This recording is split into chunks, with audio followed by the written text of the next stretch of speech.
हर हर महादेव सभी को। जय श्री हरि विष्णु। भगवान विष्णु और देवगुरु बृहस्पति की कृपा से आपके जीवन में उन्नति के मार्ग प्रशस्त होते हैं, वह जीवन खुशहाल रहता है। आपको बता दें, जिन घरों में भगवान विष्णु की कृपा होती है वहाँ महालक्ष्मी सदैव निवास करती है। गुरुवार के उपाय कर भगवान विष्णु व देवगुरु बृहस्पति को प्रसन्न किया जा सकता है। विष्णु भक्तों के लिए यह दिन विष्णु आराधना का होता है। इस दिन कई ऐसे उपाय किए जा सकते हैं जिससे लाभ ही लाभ हो सकता है। ज्योतिष शास्त्र में गुरुवार के दिन को भी अति शुभ और विशेष माना गया है। यह दिन गुरु बृहस्पति के प्रभाव में होता है और इस दिन के स्वामी स्वयं श्री हरि विष्णु जी हैं। इस दिन कुछ अगर विशेष उपाय किए जाएं तो जीवन की परेशानियों से पार पा सकते हैं। कभी भी धन संपत्ति की कोई कमी नहीं होगी और करियर में हमेशा तरक्की होगी। आइए इस गुरुवार के उपाय के बारे में जान लेते हैं। सुबह स्नान कर साफ वस्त्र धारण करें व देव गुरु बृहस्पति का ध्यान करें। इस दौरान 108 बार गुरु मंत्र का जाप करें। मंत्र है ओम ऐं क्लीं बृहस्पतये नमः। इस उपाय को करने से बौद्धिक क्षमता का विकास होता है। गुरुवार को विष्णु जी को चंदन का तिलक लगाएं और चंदन की धूप बत्ती जलाकर ध्यान करें। आर्थिक स्थिति में सुधार होगा और धन वृद्धि के सभी रास्ते खुल जाएंगे। दाम्पत्य जीवन की दिक्कतें खत्म नहीं हो रही हैं तो गुरुवार को एक आसान उपाय करें। सामंजस्य और प्रेम बढ़ाने के लिए केसर मिलाकर दूध व चावल की खीर बनाएं और विष्णु जी को अर्पित करें। शत्रुओं पर विजय प्राप्त करने के लिए हल्दी घोलकर उससे पीले रंग के कपड़े में अपने शत्रु का नाम लिखें और भगवान विष्णु के चरणों में कपड़े को अर्पित करें। जो छात्र विदेश यात्रा पर जाना चाहते हैं उन्हें अपने गुरु या माता पिता से हर दिन आशीर्वाद लेना चाहिए। गुरुवार के दिन देवगुरु बृहस्पति के मंत्र का जाप पूजा के समय ये मंत्र करना चाहिए। मंत्र है ओम ग्राम ग्रीम ग्रोम स बृहस्पतये नमः। बृहस्पतिवार के व्रत को करने से समस्त इच्छाएं पूर्ण होती हैं और बृहस्पति महाराज प्रसन्न होते हैं। धन विद्या पुत्र तथा मनोवांछित फल की प्राप्ति होती है। परिवार में सुख तथा शांति बनी रहती है। इसीलिए व्रत सर्वाधिक सर्वश्रेष्ठ और अति फलदायक है। इस व्रत में केले का पूजन ही करें। कथा और पूजन के समय मन कर्म और वचन से शुद्ध होकर मनोकामना पूर्ति के लिए बृहस्पति देव से प्रार्थना करनी चाहिए। दिन में एक समय ही भोजन करें। भोजन चने की दाल आदि का करें। नमक न खाएं। पीले रंग के वस्त्र पहनें। पीले फलों का उपयोग करें। पीले चंदन से पूजन करें। पूजन के बाद भगवान बृहस्पति की कथा ज़रूर सुननी चाहिए। तो चलिए श्रवण करते हैं बृहस्पति देव की कथा। भारतवर्ष में एक प्रतापी और दानी राजा राज्य करता था। वह नित्य गरीबों और ब्राह्मणों की सहायता करता था। यह बात उसकी रानी को अच्छी नहीं लगती थी।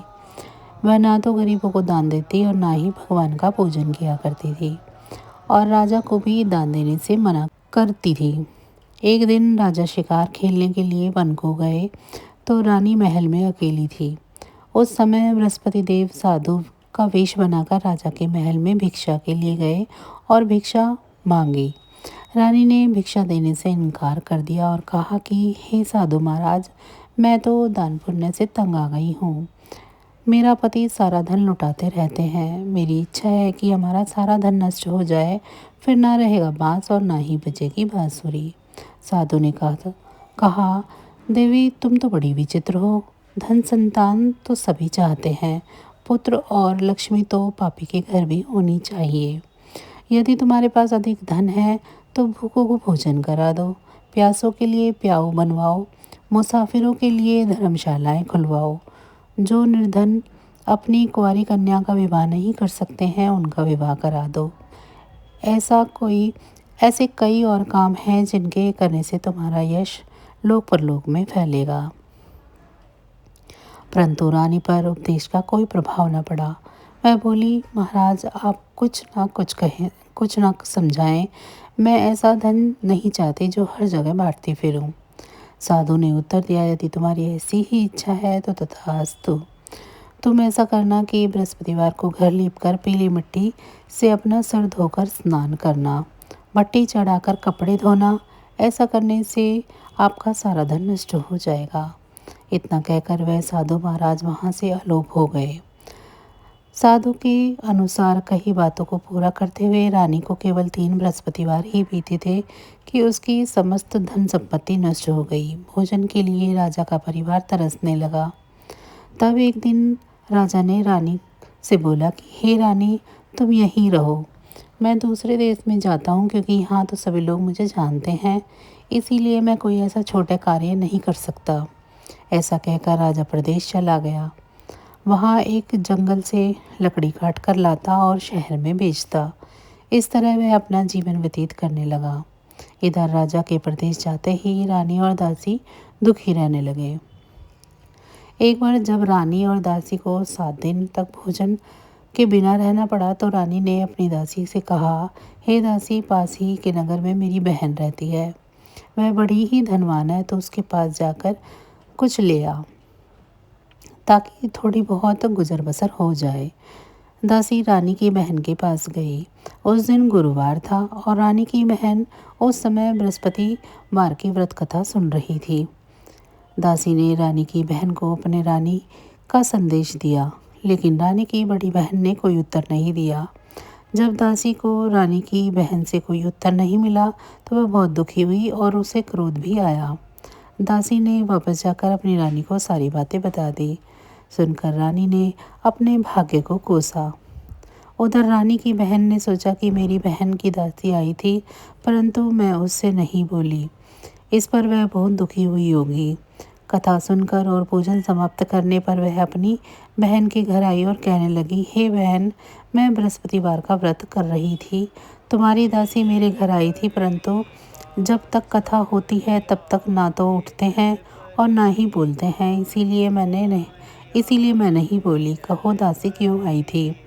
रानी बोली, बहन, मैं तुमसे क्या छुपाऊं, हमारे घर में खाने तक को अनाज नहीं है। ऐसा कहते कहते रानी की आंखें भर आई। उसने दासी समेत पिछले 7 दिनों से भूखे रहने की भी बात अपनी बहन को विस्तारपूर्वक सुना दी। रानी की बहन बोली, देखो बहन, भगवान बृहस्पति देव सबकी मनोकामना पूर्ण करते हैं। देखो, शायद तुम्हारे घर में अनाज रखा हो। पहले तो रानी को विश्वास नहीं आया, पर बहन के आग्रह करने पर उसने अपनी दासी को अंदर भेजा तो सचमुच अनाज से भरा एक घड़ा मिला। यह देखकर रानी की दासी को बड़ी हैरानगी हुई।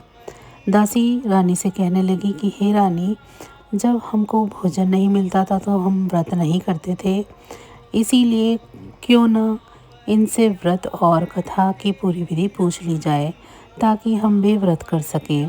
तब रानी ने अपनी बहन से बृहस्पतिवार व्रत की कथा के बारे में पूछा। तब बहन ने बताया, बृहस्पतिवार के दिन व्रत में चने की दाल और मुनक्का से भगवान विष्णु का केले की जड़ में पूजन करें तथा दीप जलाएं। व्रत कथा सुने और पीला भोजन ही करें, इससे बृहस्पति देव प्रसन्न होते हैं। व्रत और पूजन विधि बताकर रानी की बहन अपने घर लौट आई।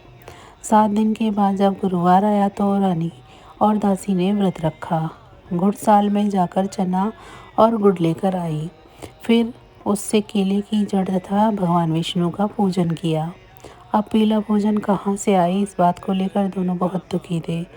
चूँकि उन्होंने व्रत रखा था, इसीलिए बृहस्पति देव उनसे प्रसन्न थे।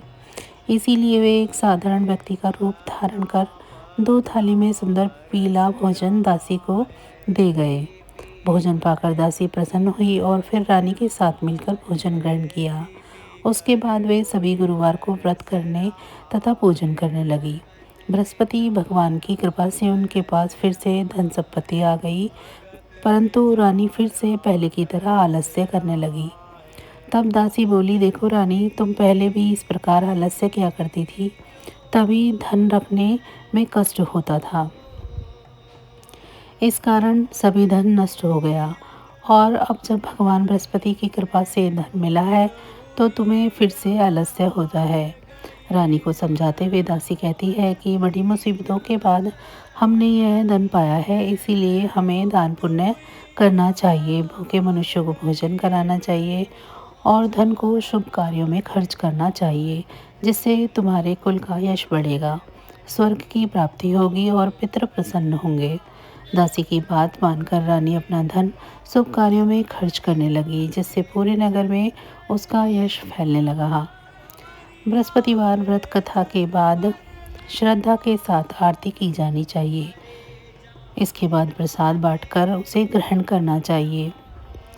एक दिन राजा दुखी होकर जंगल में एक पेड़ के नीचे आसन जमाकर बैठ गया। वह अपनी दशा को याद करके व्याकुल होने लगा। बृहस्पतिवार का दिन था। एकाएक उसने देखा कि निर्जन वन में एक साधु प्रकट हुए। वह साधु वेश में स्वयं बृहस्पति देवता थे। लकड़हारे के सामने आकर बोले कि हे लकड़हारे, इस सुनसान जंगल में तो चिंता मग्न क्यों बैठा है। लकड़हारे ने दोनों हाथ जोड़कर प्रणाम किया और उत्तर दिया, महात्मा जी, आप सब कुछ जानते हैं, मैं क्या कहूँ। यह कहकर रोने लगा और साधु को अपनी आत्मकथा सुनाई। महात्मा जी ने कहा, तुम्हारी स्त्री ने बृहस्पति के दिन बृहस्पति भगवान का निरादर किया है, जिसके कारण रुष्ट होकर उन्होंने तुम्हारी यह दशा कर दी है। अब तुम चिंता को दूर करके मेरे कहने पर चलो तो तुम्हारे सभी कष्ट दूर हो जाएंगे और भगवान पहले से भी अधिक संपत्ति देंगे। तुम बृहस्पति के दिन कथा किया करो। 2 पैसे के चने मुनक्का लाकर उसका प्रसाद बनाओ और शुद्ध जल से लोटे में शक्कर मिलाकर अमृत तैयार करो। कथा के पश्चात अपने सारे परिवार और सुनने वाले प्रेमियों में अमृत व प्रसाद बांटकर आप भी ग्रहण करो। ऐसा करने से भगवान तुम्हारी सभी मनोकामनाएं पूरी करेंगे। साधु के ऐसे वचन सुनकर लकड़हारा बोला कि हे प्रभु, मुझे लकड़ी बेचकर इतना पैसा नहीं मिलता जिससे भोजन के उपरांत कुछ बचा सकूं। मैंने रात्रि में अपनी स्त्री को व्याकुल देखा है। मेरे पास कुछ भी नहीं जिससे मैं उसकी खबर मंगा सकूं। साधु ने कहा, हे लकड़हारे, तुम किसी बात की चिंता मत करो। बृहस्पति के दिन तुम रोजाना की तरह लकड़ियां लेकर शहर को जाओ। तुमको रोज से दोगुना धन प्राप्त होगा, जिससे तुम भली भांति भोजन कर लोगे तथा बृहस्पति देव की पूजा का सामान भी आ जाएगा। इतना कहकर साधु अंदर ध्यान हो गए। धीरे धीरे समय व्यतीत होने लगा। फिर वही बृहस्पति का दिन आया। लकड़हारा जंगल से लकड़ी काटकर किसी शहर में बेचने गया। उसे उस दिन और दिन से अधिक पैसा मिला। राजा ने चना गुड़ आदि ला कर गुरुवार का व्रत किया। उसी दिन से उसके सभी कलेश दूर हुए। परंतु जब दोबारा गुरुवार का दिन आया तो बृहस्पतिवार का व्रत करना भूल गया। इस कारण बृहस्पति भगवान नाराज हो गए। उस दिन उस नगर में राजा ने विशाल यज्ञ का आयोजन किया था तथा शहर में यह घोषणा कर दी गई थी कि कोई भी मनुष्य अपने घर में भोजन न बनवावे, न आग जलवावे। समस्त जनता मेरे यहाँ भोजन पर आए। इस आज्ञा को जो नहीं मानेगा उसे फांसी की सजा दी जाएगी। इस तरह की घोषणा संपूर्ण नगर में करवा दी गई। राजा की आज्ञा के अनुसार शहर के सभी लोग भोजन करने आए, लेकिन लकड़हारा कुछ देर से पहुंचा, इसीलिए राजा उसको अपने साथ घर लिवा ले गए और ले जाकर भोजन करा रहे थे तो रानी की दृष्टि उस खूंटी पर पड़ी जिस पर उसका हार लटका हुआ था। वह वहाँ पर दिखाई नहीं दिया। रानी ने आश्चर्य किया कि मेरा हार इस मनुष्य ने चुरा लिया है। उसी समय सिपाहियों को बुलाकर उसको कारागार में डलवा दिया। जब लकड़हारा कारागार में पड़ गया और बहुत दुखी होकर विचार करने लगा कि न जाने कौन से पूर्व जन्म के कर्म से मुझे यह दुख प्राप्त हुआ है, और उसी साधु को याद करने लगा जो जंगल में मिला था। उसी समय तत्काल बृहस्पति देव साधु के रूप में प्रकट हुए और उसकी दशा को देखकर कहने लगे, अरे मूर्ख, तूने बृहस्पति देव की कथा नहीं करी, इस कारण तुझे यह दुख प्राप्त हुआ है। अब चिंता मत कर। बृहस्पतिवार के दिन कारागार के दरवाजे पर 4 पैसे पड़े मिलेंगे। उनसे तो बृहस्पति देव की पूजा करना, तेरे समस्त कष्ट दूर हो जाएंगे। बृहस्पतिवार के दिन उसे 4 पैसे मिले। लकड़हारा ने कथा कही। उसी रात्रि को बृहस्पति देव ने उस नगर के राजा को सपने में कहा कि हे राजा, तुमने जिस आदमी को कारागार में बंद किया है वह निर्दोष है, वह राजा है, उसे छोड़ देना। रानी का हार उसी खूंटी पर लटका है, अगर तू ऐसा नहीं करेगा तो मैं तेरे राज्य को नष्ट कर दूंगा।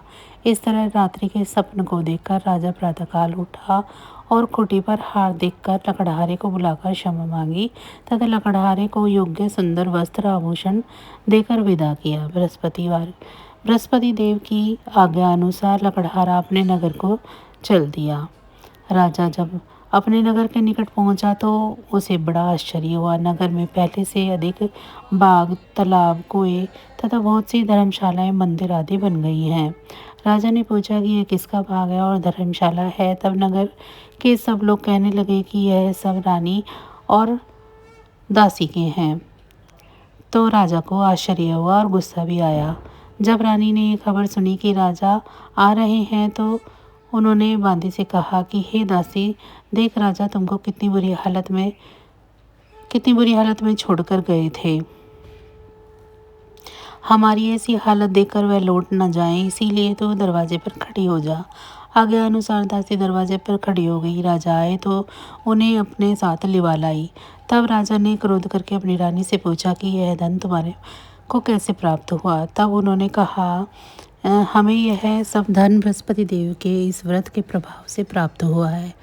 राजा ने आश्चर्य किया कि 7 रोज बाद तो सभी बृहस्पति देव का पूजन करते हैं, परंतु मैं प्रतिदिन दिन में 3 बार कहानी तथा रोज व्रत किया करूँगा।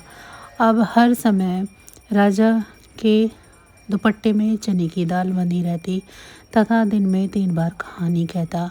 एक रोज राजा ने विचार किया कि चलो अपनी बहन के यहाँ हो आवे। इस तरह निश्चय कर राजा घोड़े पर सवार हो अपनी बहन के यहाँ चलने लगा। मार्ग में उसने देखा कि कुछ आदमी एक मुर्दे को लिए जा रहे थे। उन्हें रोककर राजा ने कहा, अरे भाइयों, मेरी बृहस्पति देव की कथा सुन लो। वे बोले, हमारा तो आदमी मर गया है, इसको अपनी कथा की पड़ी है। परंतु कुछ आदमी बोले, अच्छा कहो, हम तुम्हारी कथा भी सुनेंगे। राजा ने दाल निकाली और जब कथा आधी हुई तो मुर्दा हिलने लग गया और जब तक कथा समाप्त हो गई तो राम राम करके मनुष्य उठकर खड़ा हो गया। आगे मार्ग में उसे एक किसान खेत में हल चलाता मिला। राजा ने उसे देख उससे कहा, अरे भैया, तुम मेरी बृहस्पतिवार की कथा सुन लो। किसान बोला, जब तक मैं तेरी कथा सुनूंगा तब तक तो 4 या जोत लूँगा। जा अपनी कथा किसी और को सुनाना। इस तरह राजा आगे चलने लगा। राजा के हटते ही बैल पछाड़ खाकर गिर गए तथा किसान के पेट में बड़ी जोर से दर्द होने लगा। उस समय उसकी माँ रोटी लेकर आई। उसने जब यह देखा कि अपने पुत्र से सब हाल पूछा और बेटे ने सभी हाल कह दिया। बुढ़िया दौड़ी दौड़ी उस घुड़सवार के पास आई और बोली कि मैं तेरी कथा सुनूंगी तो अपनी कथा मेरे खेत पर चलकर सुनाना। राजा ने बुढ़िया के खेत पर जाकर कथा कही, जिसके सुनते ही वह बैल उठ खड़े हुए तथा किसान के पेट का दर्द भी बंद हो गया। राजा अपनी बहन के घर पहुंचा। बहन ने भाई की खूब मेहमान नवाजी करी। दूसरे रोज प्रातःकाल राजा जगा तो वह देखने लगा कि सब लोग भोजन कर रहे हैं। राजा ने अपनी बहन से कहा, ऐसा कोई मनुष्य है जिसने भोजन नहीं किया हो, वह मेरी बृहस्पतिवार की कथा सुन ले। बहन बोली, हे भैया, यह देश ऐसा ही है। यहाँ लोग भोजन करते हैं, बाद में अन्य काम करते हैं। अगर कोई पड़ोस में हो तो दिखाती हूँ। वह ऐसा कहकर देखने चली गई, परंतु उसे कोई व्यक्ति न मिला जिसने भोजन ना किया हो। अतः वह एक कुम्हार के घर गई जिसका लड़का बीमार था। उसे मालूम हुआ कि उसने 3 रोज से किसी भी तरह का भोजन नहीं किया है। रानी ने अपने भाई को कथा सुनाने के लिए कुम्हार के यहाँ कहा। वह तैयार हो गया। राजा ने जाकर बृहस्पतिवार की कथा कही, जिसको सुनकर वह लड़का ठीक हो गया। अब तो राजा की प्रशंसा होने लगी। एक रोज राजा ने अपनी बहन से कहा कि हे बहन, अपने घर को जाएंगे, हम अपने घर को जाएंगे, तुम भी तैयार हो जाओ। राजा की बहन ने अपनी सास से कहा। सास ने कहा कि चली जा, परंतु अपने लड़के को मत ले जाना, क्योंकि तेरे भाई की कोई औलाद नहीं है। बहन ने अपने भैया से कहा कि हे भैया, मैं तो चलूँगी पर बालक नहीं जाएगा। राजा बोला कि जब कोई बालक नहीं चलेगा तो तुम्हें क्या करोगी। वह बड़े दुखी मन से राजा अपने नगर की ओर लौट आया। राजा ने अपनी रानी से कहा, हम निर्वंशी है, हमारा मुख देखने का धर्म नहीं है और कुछ भोजन आदि नहीं किया है। रानी बोली, हे प्रभु, बृहस्पति देव ने हमें सब कुछ दिया है, परंतु औलाद नहीं दिए तो वे अवश्य ही देंगे। उसी रात को बृहस्पति देव ने राजा को स्वप्न में कहा कि राजा उठ, सभी सोच त्याग दे, तेरी रानी गर्भ से है। राजा की यह बात सुनकर बड़ी खुशी हुई। राजा को यह बात सुनकर बहुत खुशी हुई। 9 महीने में से उसके गर्भ से एक सुंदर पुत्र की प्राप्ति हुई। तब राजा बोला, हे रानी, स्त्री बिना भोजन के रह सकती है पर बिना कहे नहीं रह सकती। जब मेरी बहन आवे तो मुझसे कहना मत। रानी ने सुनकर कहा, हाँ कह दिया। जब राजा की बहन ने यह शुभ समाचार सुना तो वह खुशी से बधाई देने के लिए भाई के घर आई। तभी रानी ने कहा, घोड़ा चढ़कर तो नहीं आई, गधा चढ़ी आई। राजा की बहन बोली, भाभी, मैं इस प्रकार न कहती तो तुम्हें औलाद कैसे मिलती। बृहस्पति देव ऐसे ही हैं, जैसी जिसके मन में कामनाएं हैं सभी को पूर्ण करते हैं।